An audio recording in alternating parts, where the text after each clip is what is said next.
Continuamos. Vamos a la clase número 5 de lo que es la excelencia ministerial.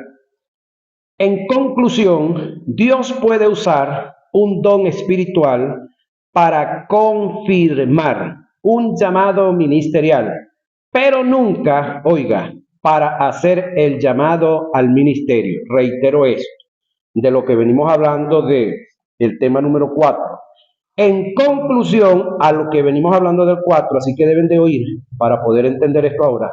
El 4, Dios puede usar un don ministerial, oiga, para confirmar un llamado ministerial, pero nunca para hacer el llamado al ministerio. Es decir, el llamado al ministerio Dios lo va a hacer unipersonal con el individuo al que está desafiando a ese ministerio, porque un ministerio es un desafío.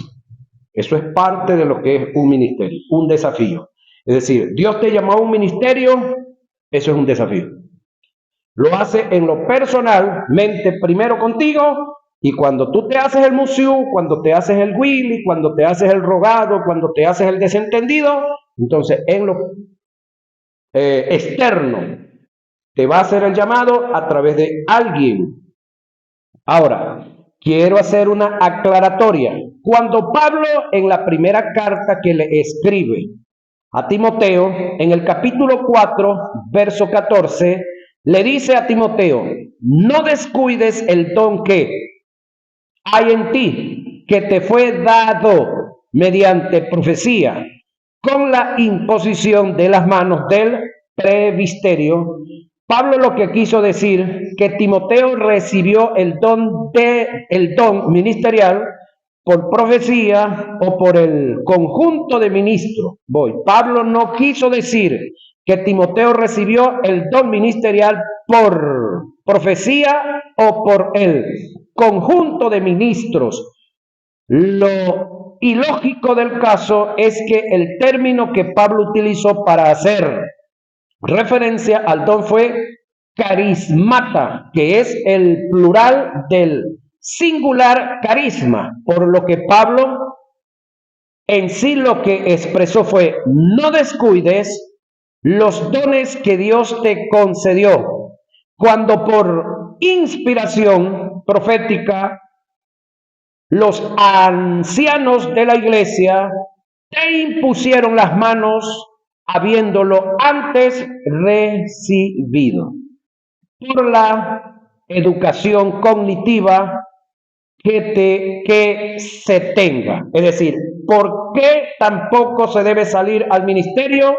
Por la educación cognitiva que se tenga. Es decir, soy licenciado en administración, voy a ser buen ministro. Soy abogado de la República, lo voy a hacer.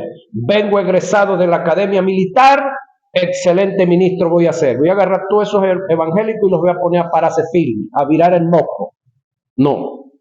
Ahora, Dios nunca llama a nadie al ministerio, oiga, por lo que son o por lo que se tiene. No quiere decir que Dios no tomará en cuenta las capacidades para trabajar y desarrollar el don. Me refiero es al llamado. Tenemos el ejemplo de Moisés. Dios usó sus capacidades, pero su llamado no se fundamentó en eso. En el caso de Pablo, Dios usó sus capacidades, pero su llamado no dependió de eso.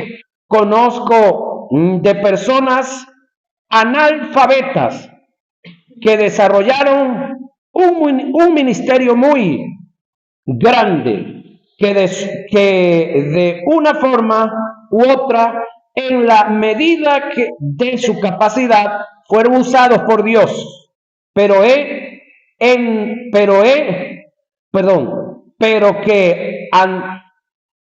que antecedentemente tuvieron un llamado y una preparación de parte de Dios.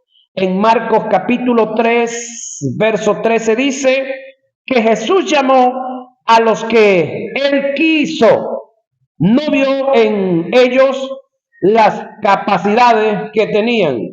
Tengo la seguridad que fuera de los que Jesús llamó, desde el punto de vista humano, habían gente con mayores capacidades, por supuesto, y virtudes.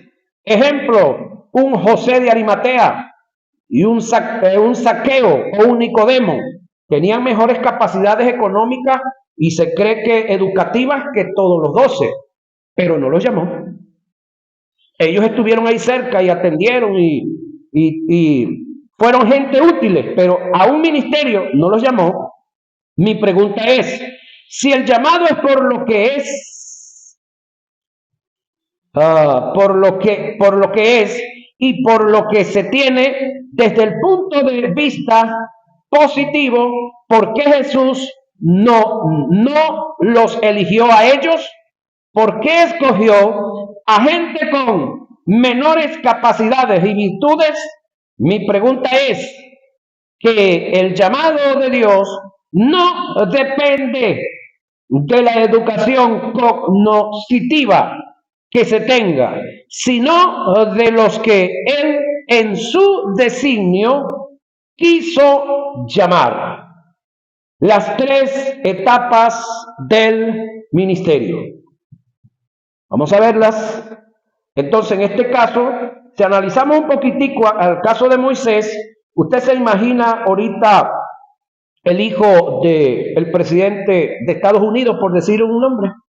¿Será que ese muchacho tiene la capacidad y la oportunidad de estudiar en las mejores universidades de allá de Estados Unidos? Ok, prepararse. En este caso, acuérdense que Moisés se va huyendo a la edad de 40 años. ¿Cuántas carreras? Hablando ahorita, colóquese ahorita. Un muchacho de edad de 40 años, ¿cuántas carreras puede tener por el pecho? Un lote de carreras y un lote de conocimiento.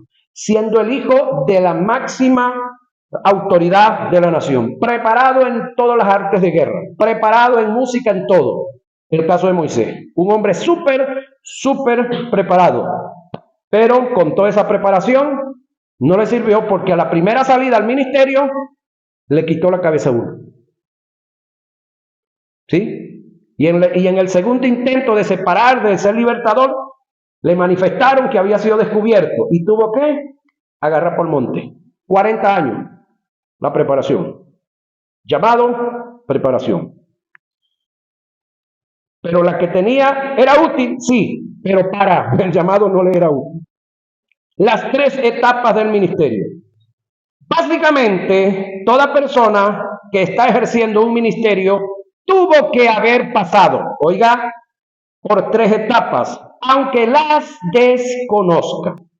No es aceptable ni está en la lógica ni en la razón que Dios comisione a una persona al ministerio si antes no ha pasado por dichas etapas, que a continuación las voy a nombrar.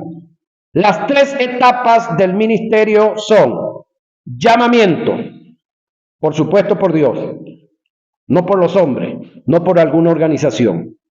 Preparación o capacitación y envío. ¿Cómo Dios envía a quien no llamó, preparó ni capacitó? A todo aquel que Dios llama, lo capacita, lo entrena, lo disciplina y lo envía. Tenemos el ejemplo de Moisés, a quien Dios lo llamó y luego lo sometió a un tratamiento rígido y fuerte. Lo llevó a conocer a Dios y a conocerse a sí mismo. Conoció sus limitaciones y cuánto tenía que depender de Dios. Lo bajó del estado más alto de arrogancia y lo llevó a ser un hombre quebrantado, sumiso, humilde, manso, obediente, para luego enviarlo a la misión. Debemos entender indiscutiblemente, sin lugar a dudas, que para ser enviados debemos ser preparados y primera y anticipadamente llamados. En cuanto a estas tres etapas, debes estar seguro en qué tiempo de las etapas te encuentras. Si en el llamado, la capacitación o el envío. En mi caso, dice el que escribe la guía, que no soy yo, estuve seguro del llamado, el tiempo de mi preparación y el momento del envío. El llamado y lo relacionado a ello. ¿Sí? En este tópico vamos a estudiar en precisión la primera etapa del ministerio, que es el llamado. ¿Qué es el llamado? El término llamamiento para referirse al ministerio es del griego kleisis.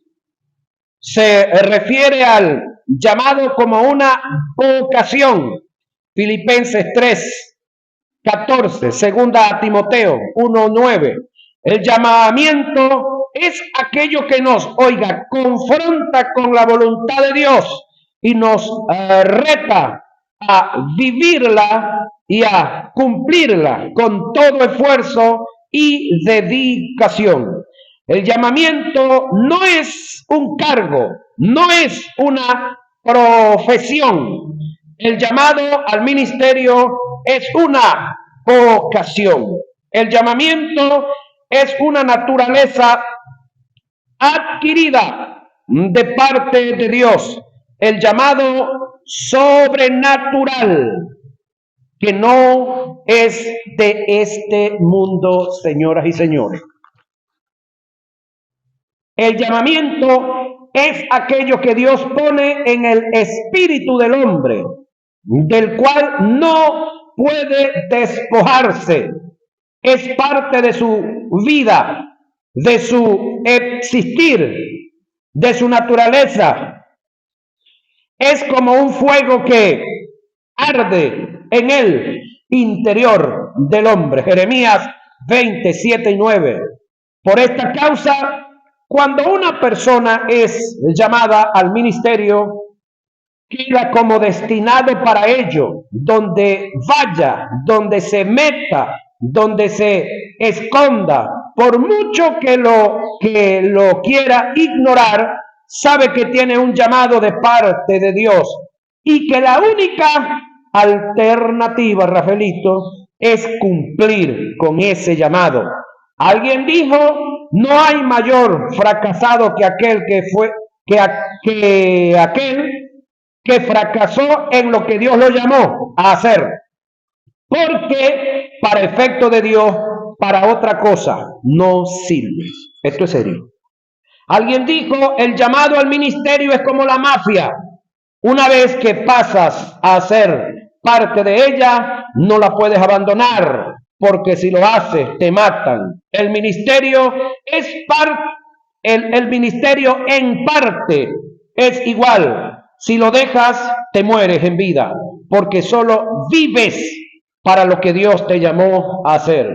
El llamado de Dios al ministerio es la única opción que el hombre tiene ante la vida y el Dios ante la vida y el Dios que lo llamó.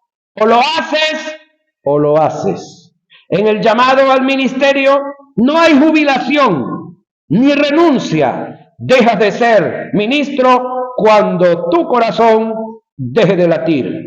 En cuanto al llamado, hay que entender que hay dos tipos de llamado. El llamado colectivo es el que se hace en el aspecto general, donde todos son llamados, en este caso el llamado a la salvación. Y por supuesto el llamado al ministerio de la reconciliación. Ese es un llamado colectivo de parte de Dios. El segundo llamado es al ministerio, es selectivo. En una ocasión, mientras Alejandro Magno se transportaba en un pequeño bote, la diadema o la corona real cayó de su cabeza al océano. Un marinero diligente saltó al agua y la recuperó para su rey. Para mostrar su gratitud, Alejandro le dio al marinero un talento de oro y luego lo hizo ejecutar por tener el atrevimiento de colocarse la corona real mientras nadaba de vuelta al bote. ¿Tú estás serio, yo?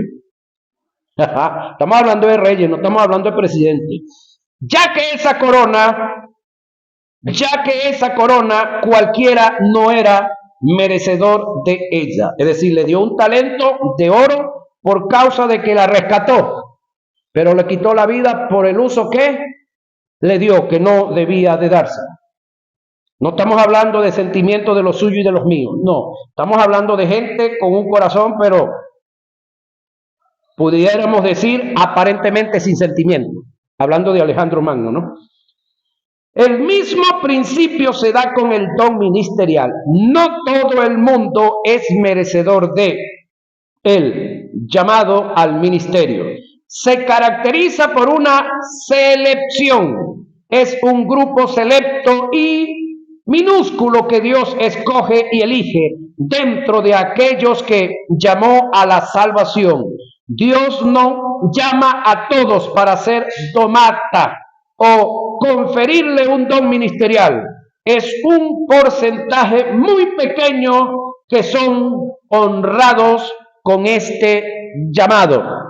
En Hebreos 5:4 dice: nadie toma para sí esta honra, sino el que es llamado por Dios.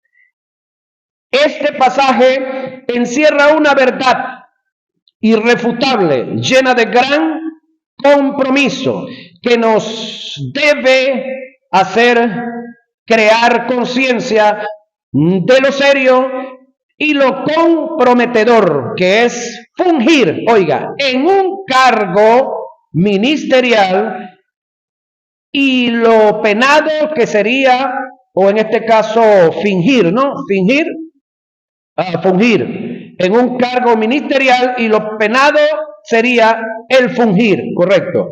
En un llamado que no se te ha delegado, que entonces sería fingir. Nunca te sumes ni asumas un llamado que Dios no te haya hecho, porque sería la forma más segura de deshonrar su nombre. Efesios 4:11 dice: él mismo constituyó a unos, no todos, apóstoles, entre otros 4 llamados más. Esto indica que cualquiera no es ministro, porque el ministerio no es cualquier cosa. Radamés Fernández en una ocasión dijo: toda persona llamada por Dios al santo ministerio recibe la dignidad distintiva de la elección divina, y agregó en relación a la grandeza del llamado: todo aquel que reconozca a Dios como el ser más importante del universo, considerará también su elección al ministerio como lo más honroso que se haya hecho en el mundo. La distinción del elegido radica en la importancia del que lo elige. Por igual, así como la honra del individuo honrado la determina el grado de dignidad de la persona que lo honró. Si el que te honra con su llamado ministerial es digno por igual, es digno el que es llamado al ministerio. En cuanto al llamado, hay tres tipos de llamado: el que hacen los hombres, ¿sí?, el que los hombres hacen, el que el hombre se hace a sí mismo, es decir, el que se autollama, y el que Dios hace. En cuanto a estos tres tipos de llamado, debemos estar seguros si fue Dios quien nos hizo el llamado. Todo ministro reconocido bajo la cobertura de un presbiterio apostólico debe estar claro y seguro que quien le comisionó para tal honrosa tarea no fue una organización humana, sino una constitución divina. En el aspecto personal, en relación al llamado, debes tomar en cuenta que nunca te debes ofrecer para el ministerio, y menos te inventes un ministerio. Por lo general, Dios siempre llama, oiga, y envía a los que se niegan. De estos tenemos ejemplo en las Escrituras sagradas. En el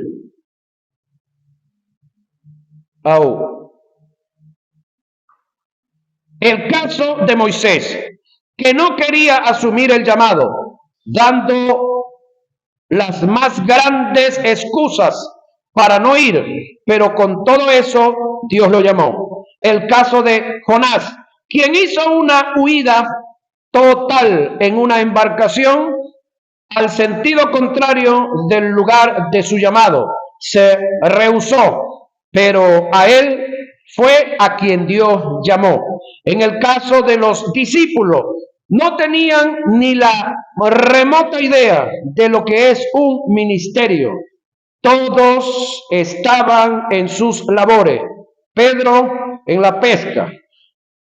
Leví, Mateo cobrando impuestos a su propio pueblo para dárselos a sus enemigos. ¿Te imaginas ese? Pablo, que era un alguacil, ejecutaba las órdenes del Sanedrín.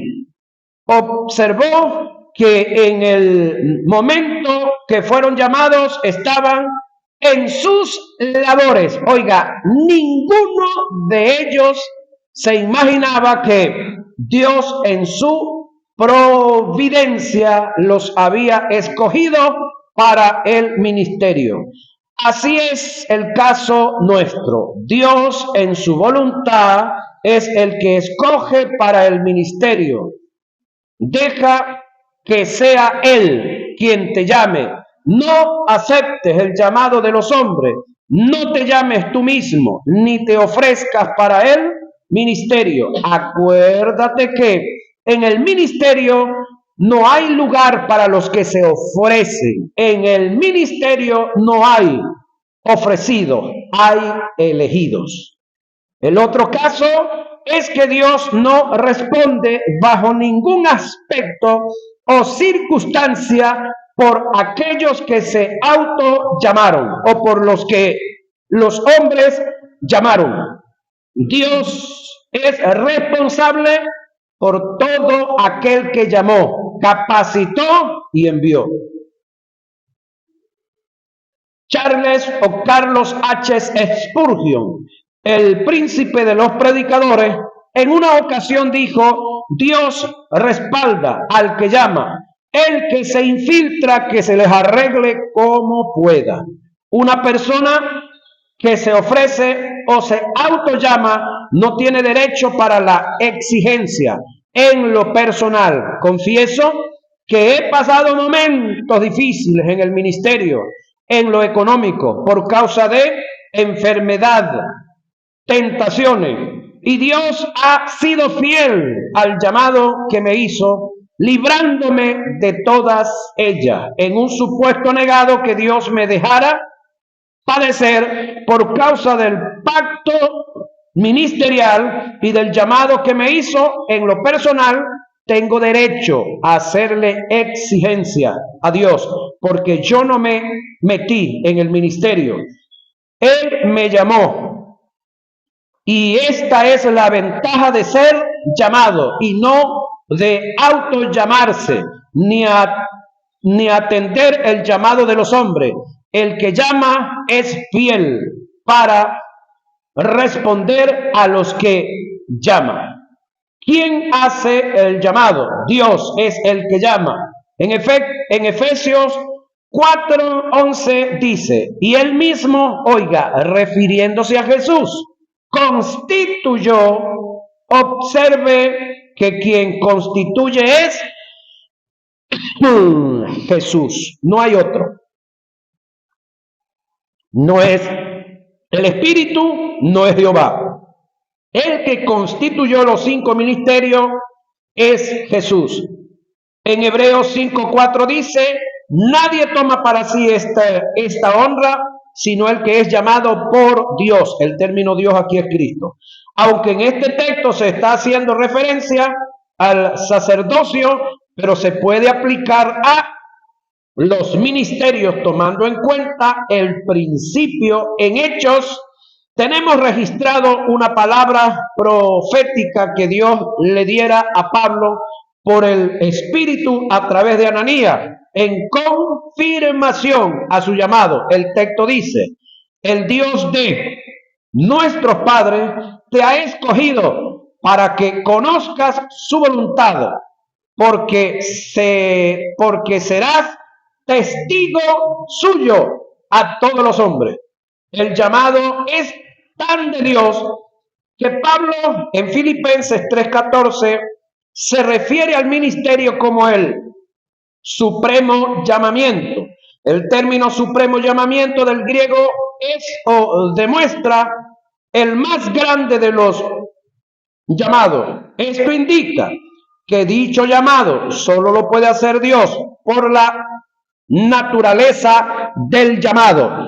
Solo un ser supremo puede hacer un supremo llamado. Por esta causa debemos entender que no hay un llamado en este mundo más grande que el que Dios hace. No hay mayor autoridad que la que recibimos de Dios y no hay mayor posición en la que Dios nos ha colocado.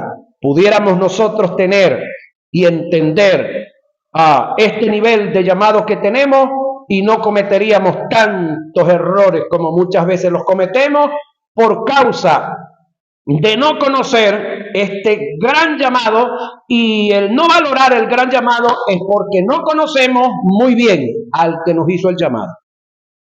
El hecho de que como ministro abandonemos el llamado que Dios nos ha hecho y dejemos lo que Él nos mandó hacer es no estar seguro en el lugar de preeminencia en el cual Dios nos ha colocado y nos ha confiado. Nada en este mundo, oiga, puede sustituir el llamado que Dios nos ha hecho. Ni el dinero, ni la fama, ni el estatus social, entre otros. Cuando todas o todos estos bienes y posiciones me desubican del lugar donde Dios me ha colocado, es una forma de deshonrar a Dios y a su vez es el camino fácil al fracaso en cuanto a lo de Dios se refiere. Por nada cambies, oiga, el don que Dios te dio y el llamado que Dios te ha hecho. Honra a Dios y Él te honrará a ti. Creo que he dicho un mal testimonio una historia cruel de una mujer, y quiero repetirla acá, al hablar de esta parte de valorar el llamado y de estar a la altura del llamado que tenemos. Oí el testimonio de un hombre que fue llamado a darle, como se conoce aquí en el argot popular, los santos óleos a una mujer que estaba muriéndose. Y ella le dijo que quería contarle algo antes de que hiciera la oración por ella y le diera, como se dice en el argot católico, los santos óleos. Ella le dice que su mayor deleite era tener actividad sexual con curas y pastores evangélicos. Y él le dice que ¿por qué? Entonces ella le dice que si esos hombres dejaban el llamado que tenían de Dios en santidad y que tenían que guardarse y determinaban acostarse con ella, ella se sentía más importante que Dios. Porque si estos tipos dejaban, hablando de los pastores y los curas, si estos tipos la preferían a ella, era porque la veían más importante que Dios. ¡Qué desgracia! ¡Qué desgracia! Y qué mentecita, ¿verdad? Ahora, hasta cierto punto puede que haya una razón. Cuando yo abandono el ministerio en pro de, entonces le estoy dando más valor a lo que estoy emprendiendo y abandonando el ministerio. En una ocasión, la reina de Inglaterra le ofreció al conocido predicador y pastor Carlos H. Spurgeon la oportunidad de ser canciller de la República, teniendo que dejar el pastorado. El pastor Spurgeon, en forma muy segura y acertada, le contestó: yo agradezco la oportunidad que usted me está dando, pero no puedo bajar de puesto. Parece que está ubicado el viejo, ¿verdad? La reina le hizo una observación y le dijo: usted está loco, ¿cómo va a comparar un pastorado con una cancillería? A lo cual le respondió: tiene razón mi reina, estaría loco si lo comparara, pues el cargo que usted me ofrece es de este mundo y tiene su fin, pero el llamado que he recibido de Dios viene del cielo y tiene galardones que son eternos. Ten en cuenta esta verdad: nada de lo que el mundo te ofrece vale más que el llamado que Dios nos ha hecho. Gloria sea su nombre. Ejemplo bíblico del llamado. El llamado de Moisés. Éxodo 3, 1 y 21. El llamado de Aarón. Número 17, 1. El llamado de Samuel. Primera de Samuel 3, 1. El llamado de David. Primera de Samuel 16, 1 y 13. El llamado de Pablo. Hechos 9, 1 y 16.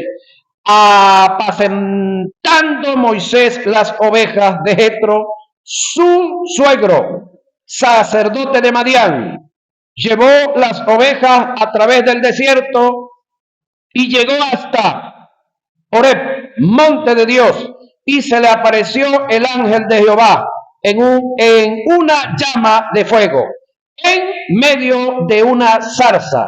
Y él miró y vio que la zarza ardía en fuego, y la zarza no se consumía. Entonces Moisés dijo: iré yo ahora y veré esta grande visión, porque que la zarza ardiera, eso era común y era normal, pero que no se consumiera, Pedro, ahí es donde estaba el detalle. Porque por ahí se prenden las cosas así solas, así como en algunos lados, o unos dicen que es un vidrio, eso, con esos veranos así fuertes, se prenden las cosas solas. Pero que no se consumiera, eso le llamó la atención al hombre. ¿Por qué causa la zarza no se quema? Viendo Jehová que él iba a ver, lo llamó desde en medio de la zarza y dijo: Moisés, Moisés. Y él respondió: heme aquí. Éxodo 3, 1 y 4. ¿Cómo Dios hace el llamado? Dios siempre hace el llamado en forma personal, a través de una revelación. Dios te puede hacer el llamado por sueños, visiones, por su palabra, por cualquier don en forma personal. El agente número uno que Dios utiliza para hacerte el llamado al ministerio es su espíritu, que da testimonio a nuestro espíritu del llamado que Dios hace. Romanos 8:16. Dios confirma su llamado, señoras y señores. Una de las causas por las cuales Dios confirma el llamado es para afirmarnos y hacernos sólidos en el ministerio al cual fuimos llamados. No te conformes con el llamado, espera la confirmación. Si el llamado es importante, este es un consejo del que escribe, también lo es su confirmación.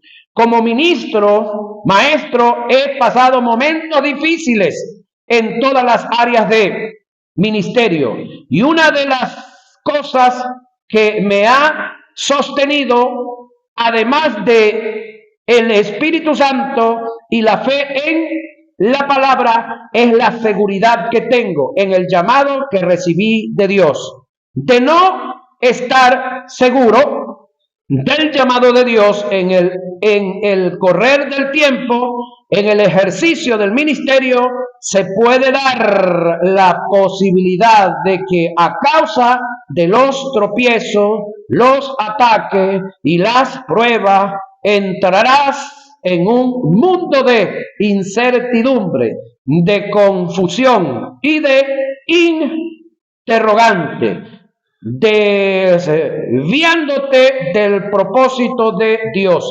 con la posibilidad de un total abandono. Por esta causa es de suma importancia la confirmación del llamado para ser sólido en el llamado. Quiero compartir mi experiencia, el cómo Dios confirmó el llamado para el año 1990. Este es el escritor de la guía. Estaba sirviendo como ministro de apoyo a otro ministerio y en un prestigioso hotel de la ciudad de Maracaibo, país Venezuela, estaba el maestro representante de dicho ministerio ministrando a través de los dones del Espíritu. En una forma personal, Dios trató conmigo por el Espíritu Santo.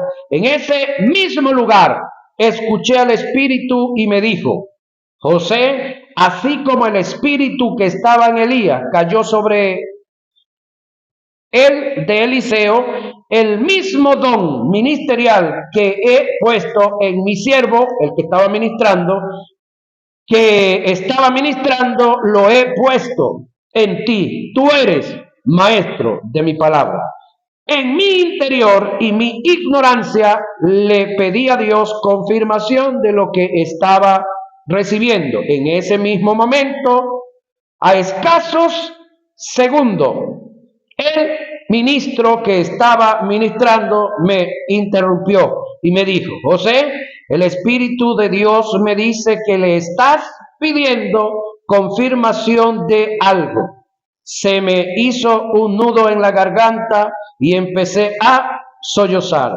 Y le dije, sí, es cierto. Él me respondió: así te dice el Espíritu del Señor. Así como el Espíritu que estaba en Elías cayó sobre Eliseo, el mismo don ministerial que Dios ha puesto en mí, lo ha puesto en ti. Tú eres maestro de la palabra. Caí de rodillas llorando al ver cómo Dios, en una forma tan concisa y precisa y detallada, me confirmaba el llamado. En el año 91, un año después, el 5 de febrero, cuando estaba siendo ordenado por mi pastor, fue invitado el maestro anteriormente mencionado, y estando de rodillas ante el presbiterio, conjunto de ministros, recibí una visión de Dios.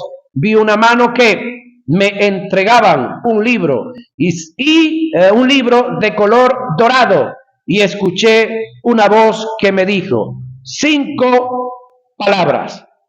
Esta es mi palabra. Enséñala. No vendas el mensaje. No temas a hombres. Mis ángeles estarán contigo. En el momento que impusieron las manos sobre mí, hubo una manifestación en lenguas. Y el maestro que estaba ministrando en ese momento interpretó según el Espíritu le daba y dijo: José, así te dice el Espíritu del Señor. He aquí, hoy te entrego mi palabra. Enséñala. No vendas el mensaje.